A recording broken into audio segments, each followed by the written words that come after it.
Ashamaa harka fuunee akkam jirtu kabajamtoota daawwattoota Hornii Miidiyaa. Kun qophii keenya gungumii torbanitti karaa Hornii Miidiyaa isinii darbudha. Qophii kanarratti Oromoon ofiisaatti maal gunguma, walitti maal gunguma kan jedhu qabannee isiniif dhiyaannee jira. Qophii kana qopheessuun kan isin faana turu Allalisaa Dhaabaati. Akkasumas ogeessi kaameraa koo Abdullahi Guyyoo ture. Hamma xumura qophii kootti na waliin turan affeerraa kooti. Egaa qophii gungumiin torba kanaaf qabanne karaa Hornii Miidiyaa kan isinii darbu kun egaa Oromiyaa keessatti waraana babal'isuu mootummaa Itoophiyaa keessatti gungumii kana qabannee kan torban kanarratti isiniif gungumna. Egaa waraanni babal'achuun Itoophiyaa keessatti akka wal nama gaafachiisu miti keessumaa gidduu kana yookaan torban kana asitti immoo waraana mootummaa fi milishaa faannoo gidduuttis bakkoota garaagaraa keessatti walitti bu'iinsi raawwatamaa jira. Egaa as keessatti injifannoon torbee kanaa kan eenyuti kan jedhu kanarratti gungumii torban kana karaa Hornii Miidiyaa isiniif dabarsina jechuudha. Egaa bakkoota garaagaraa keessatti waraanni milishaa faannoo kun bakkoota garaagaraa keessatti lola keessumaa waraana mootummaa yookaan waraana faashistii wajjiraan bakkoota garaagaraa keessatti lolli kun adeemamaa jira. As keessatti yeroo waraanni abbaaf ilmi wal lolaa jiran kana keessatti keessumaa Amaara keessatti bakkoota garaagaraa Gondorii fi Baha Gondor akkasumas bakkoota garaa keessas Goojjam keessattis bakkoota garaagaraa keessatti lolli kun guutummaa Amaara keessatti deemamaa jira jechuu dandeenya. Torbeen darbe akkasuma gungumii yeroo darbe irrattis isiniif gungumnee turre har'as achuma fuula keenya naanneeffannee gara Amaara irratti gungumna jechuudha. Kana keessatti wal doorsisnii fi jecha walitti darbachuu fi ani moo'eera jechuun kun keessumaa Amaara keessattii fi mootummaa kanarrattii fi gaggeessaa yookaan immoo itti gaafatamaan waraana milishaa faannoo yookaan Zammanee Kaasaatiin ibsi torbee kana keessa bakkoota garaagaraattis bahaa ture. Sadarkaa hooggansa kennuu irrattis Zammanee Kaasaa yeroo darbe haasa'ee ture. As keessatti Amaara keessatti bakkoota garaagaraa keessatti lolli adeemaa ture sun gama isaatiin faannoon ani injifannoo argadheera jedha. Gama isaatiin waraanni mootummaas anatti injifannoo argadheera jedhama ture. Kana keessatti dhugaan jiru lafarra jiru sun bakkoota garaagaraa keessatti yeroo milishaan faannoo kun fakkaru ni mul'ata. As keessatti garuu jechaan malee gochaa wanta agarsiisaniiranii hin fakkaatu. Bakkoota garaagaraa keessumaa Gondor keessatti yeroo torbee guyyoota lama dura yeroo lolli gaggeeffame kana keessattis waraanni mootummaa injifannoo guddaa argachuunsaa ibsa baases ture. Kunis immoo dhugaa ta'uunsaa waan hafe miti. Milishaan faannoo kun torbee tokko keessatti 4 kiiloon gala yookaan mana abbaa koon gala jedhee yeroo kanaan dura lallabaa ture ni mul'ata. As keessatti garuu wanti dhugaan lafarratti ta'ee fi torbee tokkotti 4 kiiloo galuunsaa sun ji'a 8 isa lakkoofsiseera jechuu dandeenya. Kanaaf faannoon kun afaanumaan malee hojiitiin wanta lafarratti argisiiseeroo hin qabu. Keessumaa torbeen kana keessas bakkoota garaagaraa keessatti Amaara keessatti lola bal'aa gaggeessa yookaan immoo waraana mootummaa kan harka kennadhaa jedhee yeroo inni odeessaa ture ni mul'ata. Garuu waraana mootummaa kana dandamachi yookaan ari'ee magaala sana keessa baasuu hin dandeenye. Keessumaayyuu lubbuun namoota nagaa fi milishaa faannoo lagatti galee uummata Amaaraa kana rakkisaa jiru gidduuttis uummanni nagaa argachuu hin dandeenye. Kana keessattis ofiisaas injifachuu hin dandeenye. Isaanuma gidduutti iyyuu waraanuma milishaa faannoo keessatti keessumaa Zammanee Kaasee fi Iskender gidduutti illee hooggansa irratti walitti bu'iinsi ni jira jedhama. Keessumaa wal qoqqoodinsii fi wal jibbinsa darbeeyyuu hamma sadarkaa wal ajjeechaaf wal barbaadan irrayyuu gahaniiru jedhama. Kana keessatti kanaafuu milishaan faannoo kun keessuma hooggantoonni achirra jiran kun faayidaa mataa isaanii fedhanii uummata Amaaraa yeroo isaan rakkisanii fi aangoof jedhanii yeroo isaan immoo lubbuu namoota nagaa dabarsiisaa jiranis ni mul'ata. Kana keessatti fakkarumaan malee afaaniin Zammanee Kaasee fi Iskender kun yeroo isaan odeessan gidduu kana yookaan immoo uummata Amaaraa bilisa baasna jedhanii yeroo isaan caakkaatti galanii milishaa walitti qabanii leenjisanii fi ofii isaanii magaala bakkoota garaagaraa keessatti qabadheera yeroo inni afaanii wacu kun ni mul'ata. As keessatti wanti waraanni mootummaa kunii fi milishaan kun ammas wal lolaa jiran kun ammas waan dhaabbii qabuun fakkaatu. Gidduu kana Iskender yeroo inni wayyaa gogaa uffatee gadi ba'es kunis ni mul'ata. Kun gogaa harree haa ta'u, gogaa saree haa ta'u, gogaa inni uffatee gadi ba'e ammatti waan barame miti. Garuu goota fakkaate yeroo inni gogaa uffatee gadi ba'e kun ni mul'ata. Inni isaa yerootti wanta ajandaa godhanii gadi baasan ni qabu. Kun gogichi gara fuulduraatti wanta adda bahu fakkaata. As keessatti walitti bu'iinsa irra darbee Goojjamii fi Shawaa Roobii keessatti gidduu kan ammoo ani injifannoo argachiisa yookaan magaala kana guutummaa guutuutti qabadheera yeroo inni jedhee ibsa baase ni mul'ata. mul'ata milishaan faannoo kuni. Garuu guyyaa kaleessaa waraanni mootummaa guutummaa guututti shawaa roobii sana yeroo inni qabatee ni mul'ata. Garuu waraanumti milishaa faannoo kuni Amaara bilisa baasuu yookaan saba Amaaraa bilisa baasuu otoo hin taane yookaan immoo Finfinnee yookaan Arat Kiiloo galuu osoo hin taane afaaniin jecha akkasii dubbachuu malee gochaan akkan agarsiisnes ni mul'ata. Yeroo darbe akkasuma Arat Kiiloon gala inni jedhe suni torbee tokkotti lolli milishaa faannoo kuni biyya isaanii irra iyyuu darbuu dadhabee amma Gondorii fi shawaa roobii gidduutti lolli kun gaggeeffamaa jira jechuu dandeenya malee Finfinnee galuu yookaan Arat Kiiloo galee mana abbaa keenyaa inni gala jedhu soba yookaan afaaniin akka ta'e ni mul'ata. Keessumaa walitti bu'iinsi isaan gidduu jiru gidduu kana ni mul'ata. Isarra darbee garaagarummaa isaarra darbee gidduu kana lola torbeen kana asitti gaggeeffame keessatti yeroo isaanii Leetanaant Jeneraal Biraanuu Juulaa fi muummee ministeera Itoophiyaa Abiy Ahmediif yeroo isaan maqaa baasan ni mul'ata. Maqaa kanas maqaa isaanii Leetanaant Biraanuu Juulaa fi Abiy Ahmediif baasan kuni galatoomii nu hidhachiisa jedhanii yeroo isaan maqaa muummee ministeera Itoophiyaa baasanis ni mul'ata. As keessatti galatoomii nu hidhachiisa yeroo maqaa sana baasan kana keessatti fi sirbii keessumaa gidduu kana keessatti Amaara keessatti sirbamaa jiru kuni duubaan maal qabaa fi wanti duubaan jajjabina qabaachuun isaanii waan malu fakkaata. As keessatti maqaa baasuurra darbee hamma meeshaan nu hidhachiisaa jira kan jedhu faatu mul'achaa jira. Kanaaf keessumaa Itoophiyaa keessatti lolarra darbee mootummaan Itoophiyaa kuni lola yookaan immoo milishaa faannoo kana booji'uu akka hin dandeenye ni mul'ata. Keessumaati lolli mootummaan gaggeessaa jiru kuni lola diina meeshaarraa hiikkachiisu moo diina hidhachiisuudha kan jedhu kunis wal nama gaafachiisa. Keessumaa yeroo darbe Gondor keessatti milishaan faannoo yeroo inni itti magaala sanatti naanna'ee waraana mootummaarraa kaampii cabsee meeshaa fudhadheera jedhee yeroo inni ibsa baasee ni mul'ata. As keessatti yeroo darbe Leetanaant Biraanuu Juulaanis waraana keenya yookaan immoo waraana keenyatti naanna'anii meeshaa irraa hiikaniiru meeshaa fudhataniiru jedhee sun immoo waraanni mootummaa kunii fi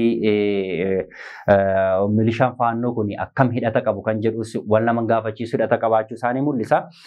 Akka inni meeshaa irraa hiikkachuu isaanii beeku taana waraanni yeroo sana achi keessa jiru maaliif qophaa'ee meeshaa sana akkam fudhannee fi yookaan milishaan faannoo kun akka isaan lollee maaf qophaa'anii eeggachuu didan meeshaa akkamitti irraa fudhata waraanni lamaanuu otoo qawwee baatanii jiranii meeshaa guutuu of harkaa qabaniiti meeshaa akkamitti kaampii isaaniitti naanna'ee meeshaa irraa fudhatee lagatti deebi'a kan jedhus wal nama gaafachiisa. Kanaaf wanti afaan irratti dubbatamuu fi wanti miidiyaa irratti dubbatamuu fi wanti achi keessatti ta'aa jiru kun ammas wal nama gaafachiisa. Argama jirra jechuudha. Kanaaf milishaan faannoo kuni maqaa Abiyyitti baasuurra darbee meeshaa inni hidhachiisaa jira kan jedhudha. Innis dhugumadha. Keessumaati diina hidhachiisaa jira malee hiikkachiisaa hin jiru keessumaa Itoophiyaa keessatti jechuudha. Keessumaa Amaara keessatti. Kun immoo gara fuulduraatti maal akka ta'uu fi warreen achi keessatti Zammanee Kaasee fi Iskender fa'aa kun maal akka ta'uu danda'anii fi namoonni yakka keessumaa hooggansi achi keessa jiru yookaan hoogganaan milishaa faannoo kun yookaan Zammanee Kaasaa ta'u yookaan Iskender haa ta'u fi warreen jalatti hojjetan hundi isaanii akkam nam tokko amma wanaatti seeratti otoo hin dhiyaatiin uummata amma kanaa fi Itoophiyaan nagaa uwwachaa kan jiran kunis mootummaa biratti kan nama falmisiisuu fi mootummaan kun isa wajjin hidhata akka qabu ni mul'isa. Otoo mootummaan afaaniin karaa nagaa jechaa jiruuti Itoophiyaa keessatti lolli bakkoota garaagaraatti babal'achaa jira jechuu dandeenya. Keessumaa inni gidduu kana Amaara keessatti jechuudha. Kanaaf meeshaan keenya akka mootummaan Itoophiyaa meeshaa hidhachiisaa jiru tokkotti ammas dhaadachaa jira milishaan faannoo kuni. Garuu dhuguma immoo milishaan faannoo kun saba Amaaraa bilisa baasee mootummaa kana kuffisaa kan jedhu wal nama gaafachiisa jechuudha. Keessatti kaayyoomti isaa gamtaa hooggansaa dhabuudha milishaan faannoo kuni.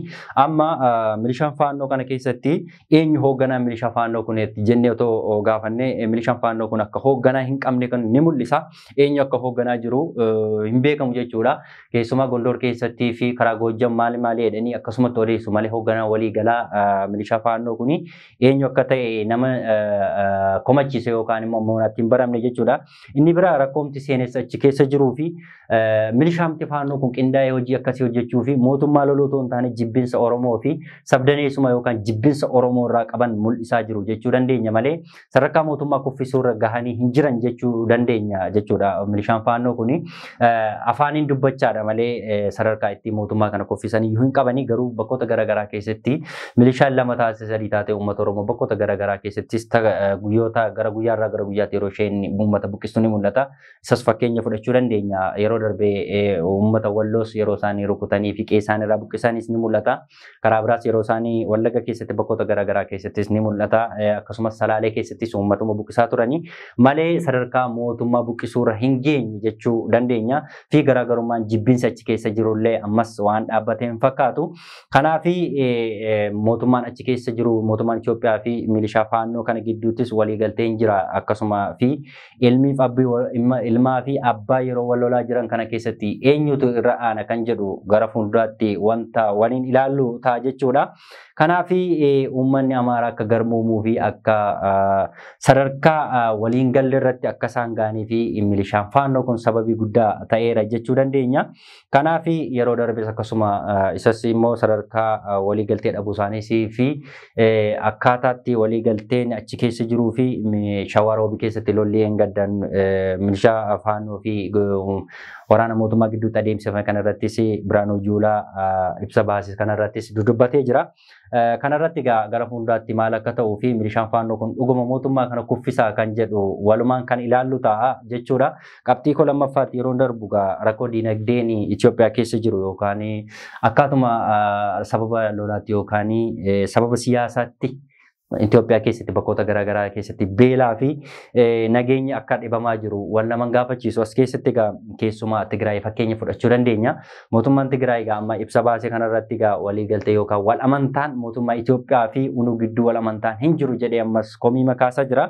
Kanaaf waraanni kanaan dura waraanni nuti leenjisnee mootummaa kana wajjin wal lolaa turre sana keessatti waraanni yeroo sana waraana uummanni dargaggeessi yeroo sana bayyaannate waraanarraa deebi'e kun ammas beelaaf saaxilamaa jiraa fi baqatee biyyoota ormaa keessatti yookaan biyyoota ollaatti baqachaa jira. Kanaaf sababa guddaa kan ta'e mootummaa Itoophiyaati jechuun ammas Geetaachoon Araddaa komii kaasaa jira.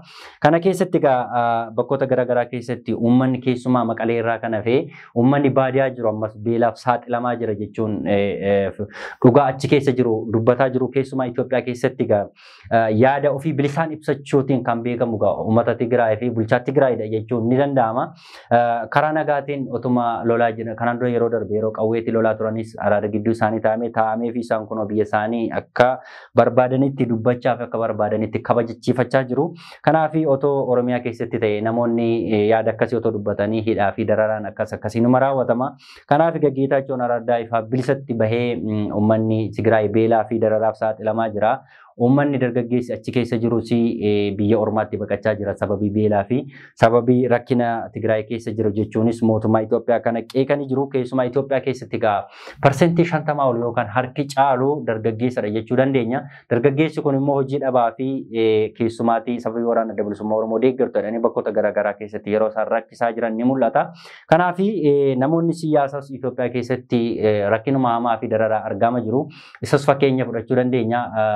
Qondaalli waraana adda bilisummaa Oromoo yookaan immoo waraana adda bilisummaa Oromoo keessatti gahee guddaa kan qabu Battee Urgeessaa karaa nagaa otoo Finfinnee keessa taa'ee qabsaa jiruuti.